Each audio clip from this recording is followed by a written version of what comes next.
ठीक है, चलिए स्टॉक चार्ट्स का कोड क्रैक करते हैं। कोई मुश्किल शब्द नहीं, कोई टेंशन नहीं। अगर आपने कभी स्टॉक चार्ट देखा है और आपको लगा है कि आप कोई सीक्रेट मैसेज पढ़ रहे हैं, तो चिंता मत कीजिए, मैं भी वहां से गुजरा हूं। तो चलिए इसे स्टेप बाय स्टेप समझते हैं। सबसे पहले स्टॉक चार्ट क्या होता है? सीधे शब्दों में कहें तो ये एक ग्राफ है जो दिखाता है कि किसी स्टॉक की कीमत समय के साथ कैसे बदलती है। हॉरिजॉन्टल एक्सिस या एक्स एक्सिस आपको समय बताता है, यह दिन, महीने या यहां तक कि साल भी हो सकता है। वर्टिकल एक्सिस या वाई एक्सिस आपको स्टॉक की कीमत दिखाता है। आसान है ना? अब दो सबसे आम प्रकारों के बारे में बात करते हैं, लाइन चार्ट्स और कैंडलस्टिक चार्ट्स।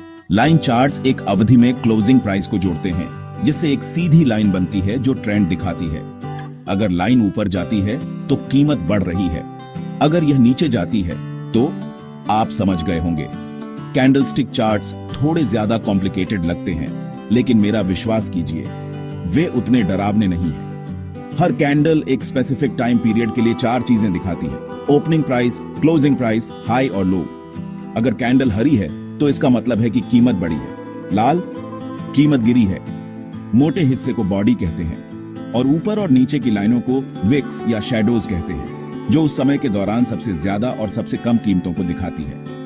ज्यादातर बिगिनर्स सिर्फ प्राइस पर ध्यान देते हैं, लेकिन वॉल्यूम भी उतना ही जरूरी है। वॉल्यूम आपको बताता है कि कितने शेयर्स ट्रेड हुए। ज्यादा वॉल्यूम का मतलब आमतौर पर स्टॉक में ज्यादा इंटरेस्ट होता है, जो एक ट्रेंड को कंफर्म कर सकता है। आखिर में, शुरुआत में फैंसी इंडिकेटर से घबराइए मत। बेसिक चार्ट को समझने से शुरू करें, पैटर्न पर ध्यान दें और धीरे धीरे अपना कॉन्फिडेंस बढ़ाएं। तो अगली बार जब आप एक स्टॉक चार्ट खोलें, याद रखें, यह सिर्फ प्राइस और टाइम की कहानी है। लगे रहिए और जल्द ही आप चार्ट्स को एक प्रो की तरह पढ़ रहे होंगे। देखने के लिए धन्यवाद। अब अपने पसंदीदा स्टॉक का चार्ट देखें और देखें कि वह क्या कहानी